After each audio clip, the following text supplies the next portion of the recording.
الحمد لله وكفى الصلاة والسلام على سيد الرسل وخاتم الأنبياء وعلى آله وأصحابه الأتقياء. أما بعد، فأعوذ بالله من الشيطان الرجيم. بسم الله الرحمن الرحيم. الحمد لله رب العالمين الرحمن الرحيم. صدق الله العظيم. اللهم صل على سيدنا ومولانا محمد وعلى آل سيدنا ومولانا محمد وبارك وسلم ثم صل عليه. گزشتہ جمعۃ المبارک کے خطبہ میں میں نے قدر تفصیل سے الحمدللہ رب العالمین کا معنی اور مفہوم بیان کیا، اور آپ حضرات نے سماعت فرمایا. اس کا خلاصہ عرض کر کے اگلی بات کا آغاز کرتا ہوں بتوفیق اللہ تعالی. سورہ فاتحہ میں اللہ رب العزت نے ایک دعویٰ کیا، الحمدللہ، کہ تمام الہی صفات، تمام معبود والی صفات اور تمام وہ تعریفیں جو شان الہی کے مناسب ہیں، ان کا مستحق صرف اور صرف اللہ ہے. یہ ایک دعویٰ ہے جو اللہ کریم نے سورہ فاتحہ کی ابتدا میں کیا. پھر اللہ کریم نے اس دعوے پر دلائل پیش کیے. آج بھی اگر بندہ کسی سے گفتگو کرتا ہے تو سامنے والا یہی کہتا ہے، آپ کے پاس اس بات پر دلیل کیا ہے؟ اللہ نے اس پر پہلی دلیل یہ پیش کی، رب العالمین، کے تعریفیں صرف اللہ کو اس لیے جچتی ہیں کہ وہ تمام عالم کا پالنے والا ہے.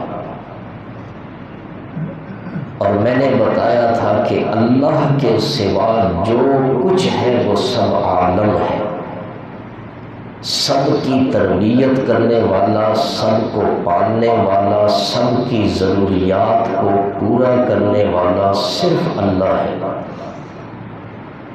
تو یہ دلیل کیسے بنے جب ساری کائنات کی ضروریات کو پورا کرنے والا صرف اللہ ہے، ساری کائنات کی تربیت کرنے والا صرف اللہ ہے؟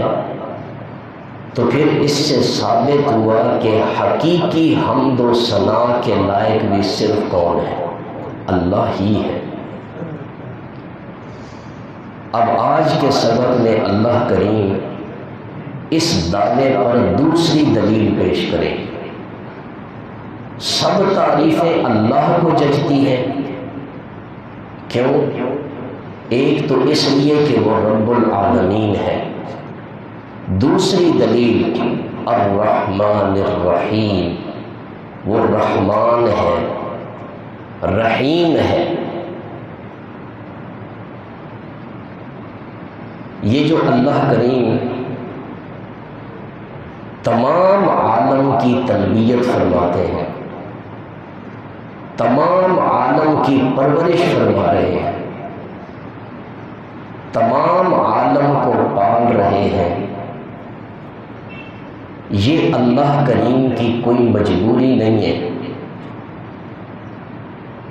نہ اللہ پر کسی کا کوئی احسان ہے جس کے احسان کا اللہ کریم بدلہ اتار رہے ہو،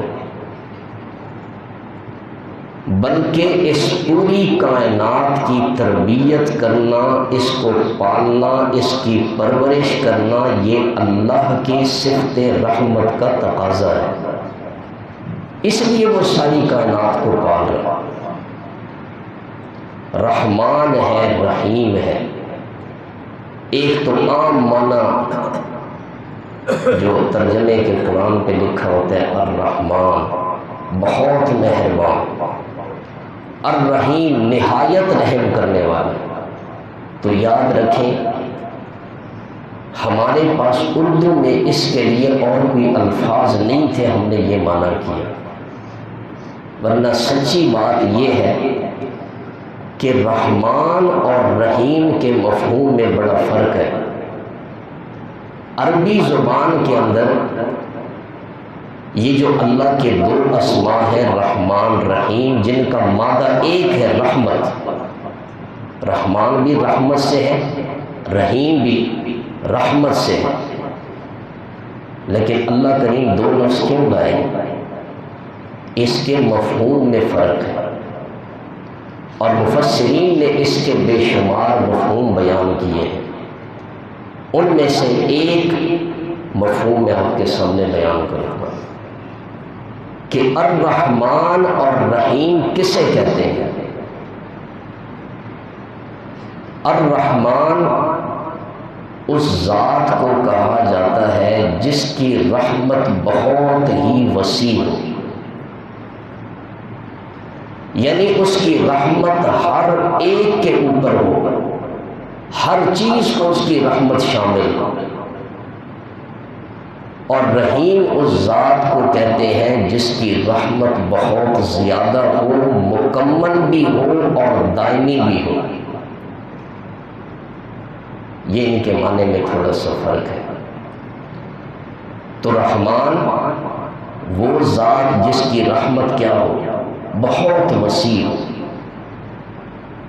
جس کی رحمت عام ہو۔ اس کی میں ایک مثال دے دیتا ہوں تو سمجھ آ جائے۔ اللہ کی صفت رحمان کا مظاہرہ ہم اس دنیا میں کرتے ہیں، کس لیے کہ اس دنیا میں اللہ کی رحمت ہر چیز کو شامل ہے۔ اللہ اپنی رحمت سے اس دنیا میں سب کو روزی دے رہا ہے، سب کی پرورش کر رہا ہے، سب کو اس نے دنیا کی نعمتوں سے نوازا ہے۔ کفار کو بھی کھلا رہا ہے، مومنین کو بھی کھلا رہا ہے، دوستوں کو بھی کھلا رہا ہے، دشمنوں کو بھی کھلا رہا ہے۔ کبھی آپ نے سنا ہے کہ اللہ تعالیٰ نے کافروں کی روزی بند کر دی؟ بلکہ وہ لوگ جو اللہ کے وجود تک کے قائل نہیں، اللہ ان کو بھی روزی کھلا رہا ہے۔ تو رحمان اس ذات کو کہتے ہیں جس کی رحمت وسیع ہو، جس کی رحمت ہر چیز کو شامل ہو۔ اس کی صفت رحمان کا مظاہرہ اس دنیا میں ہو رہا ہے کہ اللہ ہر ایک کو اپنی رحمت سے کھلا پلا رہا ہے۔ اور رحیم جس کی رحمت تام ہے، جس کی رحمت مکمل ہے، جس کی رحمت دائمی ہے۔ ایک ہے رحمان، اس میں رحمت عام ہے، ہر ایک پہ اللہ کی رحمت دنیا میں پھیلی ہوئی ہے۔ اور رحیم جس کی رحمت تام ہے، مکمل ہے اور ہمیشہ ہمیشہ کے لیے ہے۔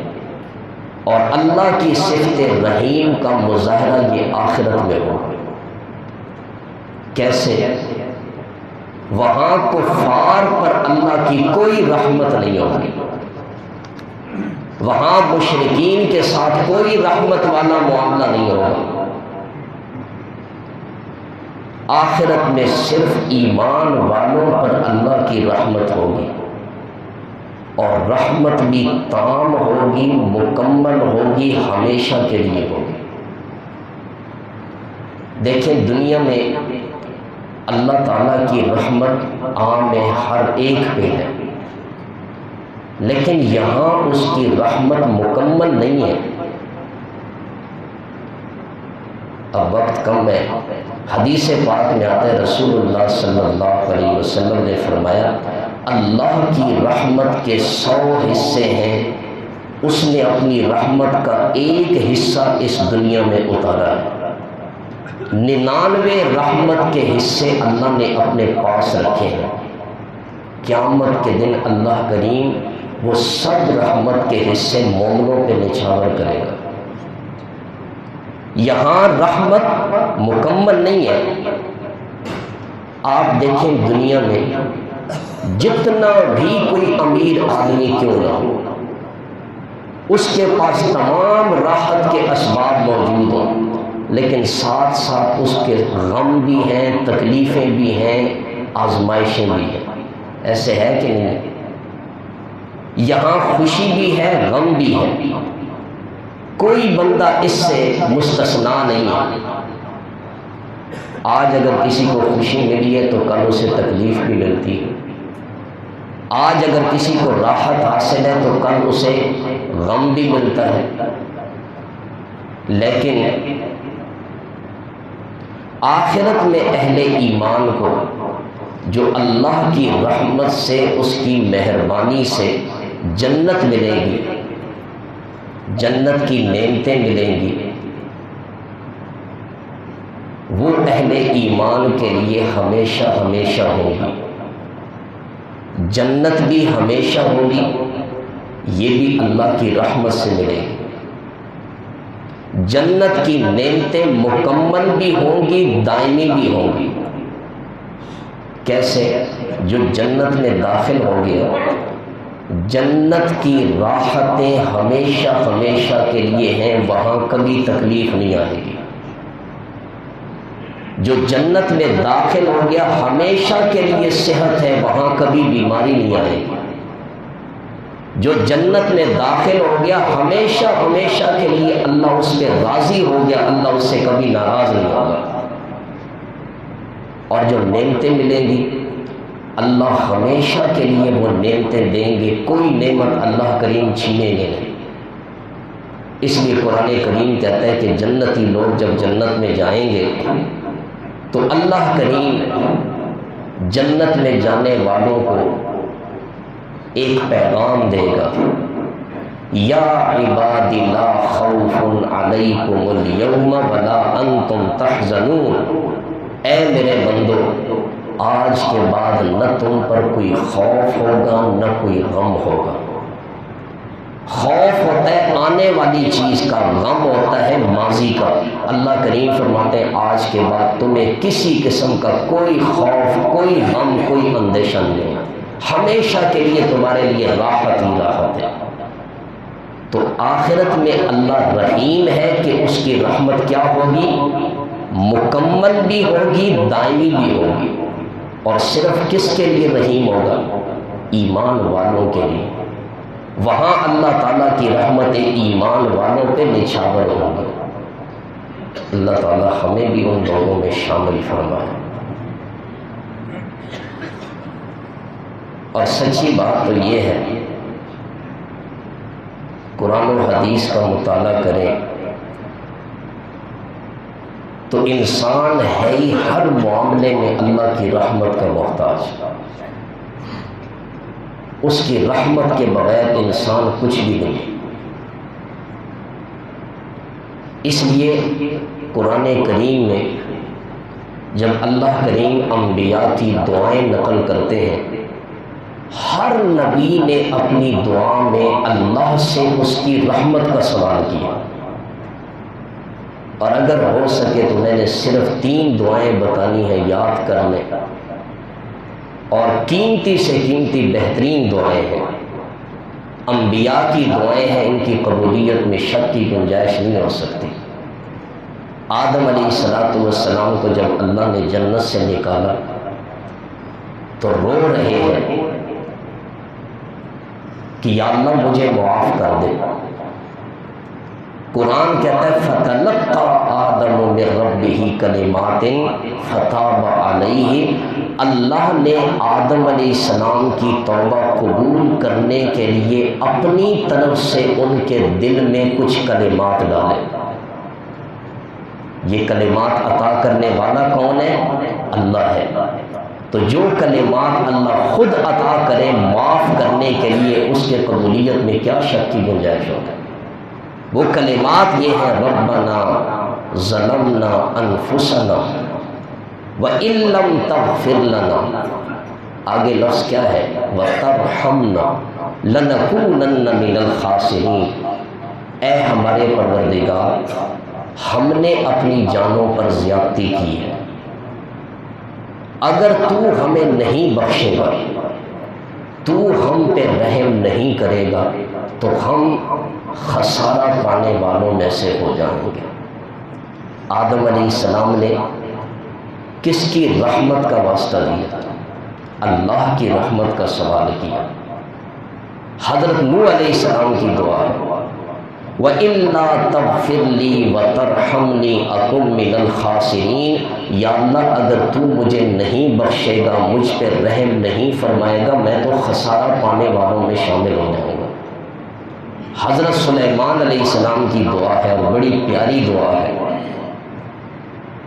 رب اوزعنی ان اشکر نعمتک التی انعمت علی وعلی والدی وان اعمل صالحا ترضاہ وادخلنی برحمتک فی عبادک الصالحین، اے میرے پروردگار مجھے توفیق دے کہ میں تیری ان نعمتوں پر شکر کروں جو نعمتیں تو نے مجھے عطا کی، اور جو نعمتیں تو نے میرے والدین پر کی ہیں، اور مجھے توفیق دے کہ میں ایسے عمل کروں جن سے تو راضی ہو جائے، اور یا اللہ مجھے اپنی رحمت سے اپنے نیک بندوں میں شامل فرما۔ نیک بندے کہاں جائیں گے؟ جنت میں، اور جنت میں جو بھی جائے گا وہ کس کی رحمت سے جائے گا؟ اللہ کی رحمت سے جائے گا۔ اس دعا میں حضرت سلیمان نے اللہ سے جو جنت کا سوال کیا، ادخلنی برحمتک فی عبادک الصالحین، یا اللہ اپنی رحمت سے مجھے اپنے نیک بندوں میں شامل فرما، تیری رحمت ہوگی تو میں جنت میں جاؤں گا۔ تو انسان قدم قدم پہ اللہ کی رحمت کا محتاج ہے۔ صحابہ کرام سے حضور علیہ السلام نے فرمایا کہ اللہ کے بندوں سیدھے سیدھے اور حق کے قریب رہو، اور جان لو کہ کوئی بھی شخص صرف اپنے عمل سے جنت میں نہیں جا سکتا۔ صحابہ کرام نے عرض کیا اللہ کے رسول، کیا آپ بھی اللہ کی رحمت کے بغیر جنت میں داخل نہیں ہو سکیں گے؟ صحیح بخاری کی حدیث ہے، حضور علیہ السلام نے فرمایا ہاں میں بھی اس وقت تک جنت میں داخل نہیں ہو سکوں گا جب تک اللہ کریم اپنی رحمت میں ڈھانپ کر مجھے جنت میں داخل نہ فرماتا۔ تو انسان کو جنت بھی حاصل ہوگی تو اللہ کی رحمت اور اس کی مہربانی سے حاصل ہوگی۔ خود رسول اللہ صلی اللہ علیہ وسلم بدر کے میدان میں اپنے خیمے میں اللہ کے سامنے رو رو کر دعا کرتے ہیں، اور یہ دعا کس لیے ہے؟ دشمن پر غلبہ پانے کے لیے۔ کسی قسم کا دشمن ہے، تکلیف پہنچانا چاہتا ہے، اس دعا کا وظیفہ کرنے اللہ دشمن کو خائب و خاسر فرما دے گا۔